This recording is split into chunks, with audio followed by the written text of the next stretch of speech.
Hey coin collectors, Dan the collecting man here. I want to talk about probably one of the most collectible years when it comes to Australian coins. It's the 2016 Changeover coins. This is where we see on the obverse some of the pre-decimal coins imprinted in with the effigy of Queen Elizabeth. So it's a very unique way of celebrating the 50 years of pre-decimal, and these coins are very, very collectible. So on the reverse we still have the standard Australian Stuart Devlin designs, but it's on the obverse that we see the change where we have different pre-decimal coins on each of the different currencies. So I'm going to go through first the uncirculated versions, what the mintages were and what the current values are depending on the rough qualities.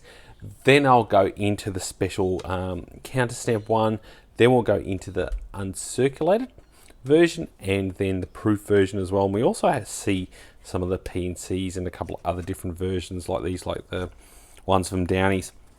So they're definitely something that is, for me, one of the most collectible ones that I've seen, and I love them. I love the design. I love the way they actually introduced it with the pre-decimals. I think it's absolutely fantastic. So chuck in the comments below what you personally think of these coins and how collectible they are from your perspective. I've definitely noticed with the uncirculated and proof versions that the values are dropping off of late, because I think people are definitely trying to move on some of their collections to bring in some cash given the cost of livings.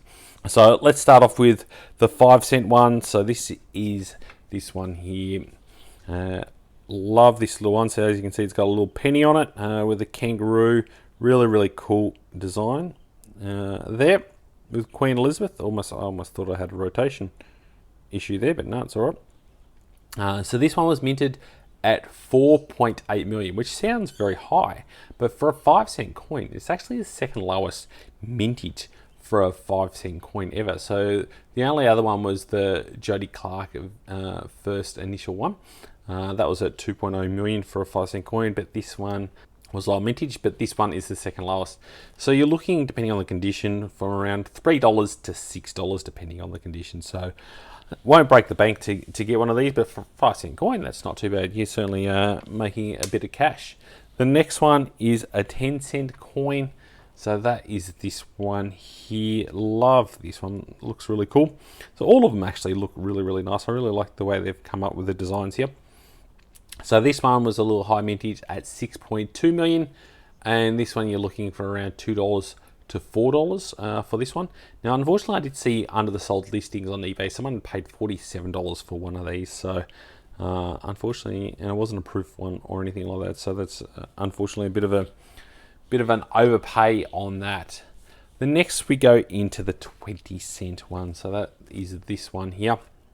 So we saw a mintage of 4.2 million, and you're looking roughly around $3 to $7 depending on the condition. So if you get a really nice uncirculated condition with no marks, this one is circulated, you're definitely looking around the $7 plus mark. So the next one, I love this one as well. I love them all, to be honest. This is the 50-cent one, and I love how they've made this in circle and kind of enclosed it. It looks pretty cool. So this one, we're looking at a mintage of 7 million. So it's the highest mintage out of all of them. And this one's probably the cheapest out of the lot. So you're looking at around $2.50 to $5 depending on the condition, but still a pretty cool one to get. Now the next one is probably by far the most collectible. I don't even have a circulated one because it's that hard to get. And it is probably the second to third lowest mintage $1 coin. So I've got this one here, which is a special edition, which I'll go through a little bit later. But the actual circulated condition one was at 560,000, so under a million. Probably the third largest. So they got a 2001, which was at 160,000, and then the 1992, which is a bit of a question mark because no one's actually ever seen the coin, but it was in that there's like only a couple of thousand. So, but no one's actually ever seen the coin to confirm that it even was minted. So for the $1 coin, you're looking around $13 to $30. So it's definitely the most collectible one, depending on its condition. So if you definitely have one of the $1 ones, that's the one you want out of this set from a circulated condition. The next we have the $2 one. So that's this one here with the crown on there. As you can see here, you've got a few different versions of these. So the crown in Australia only ever came out in 2 years. So I've actually got them here. These are the crowns, which I'm going to do another video on soon. So the 1937 and 1938, they're the only ever two crowns that we ever had. 1938 being a very, very low minted one. So that's what's on the $2 coin there. Mintage of 2.88 million. So we're seeing a lot more coloured $2 coins for a lot lower mintage than that. You're looking at around $3 to $9, and I've seen some sales up to $28, but $3 to $9 is around the normal price for those ones. So the $1 circulated is definitely the one that you want to get. So next we're going to this one. This one, again, it's the $1 one, but this has a C counter stamp on it, which makes it very collectible. So that's that little counter stamp there. As you can see, there's a little C mint. So this was in the Enlightened Festival in Canberra in 2016. So that's where they do all the lights on the actual Canberra, all around the significant points. As you can see here, we've got a mintage of only 5,000. So very, very low mintage of this one, and this was actually counter stamp at Parliament House. So pretty cool one to get, and I think having this only one with a C counter stamp or mint on it is pretty cool. So you're looking around $200, and some of the graded ones definitely go up for a lot more than that, and I think I'll be ending up sending this one to grade. So this one's definitely, for me, the pick of the bunch out of the ones to get, and I love the designing of it and the colors. It looks pretty cool. So next we'll go into the uncirculated set. So this one here, again, designing is absolutely spot on from the Royal Australian Mint.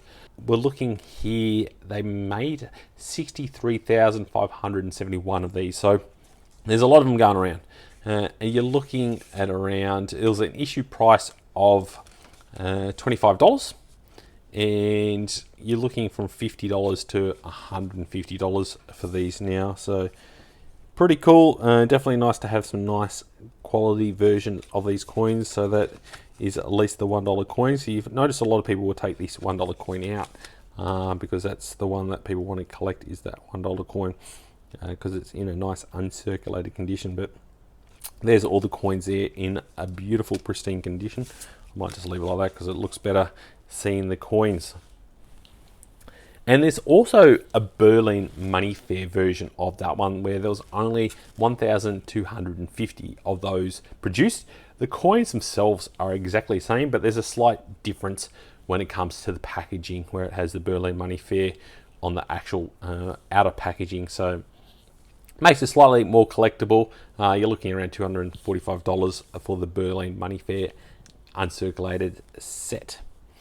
And then we go into the proof set, which is, for me, another beautiful one. So again, love the packaging on this one. Looks really cool.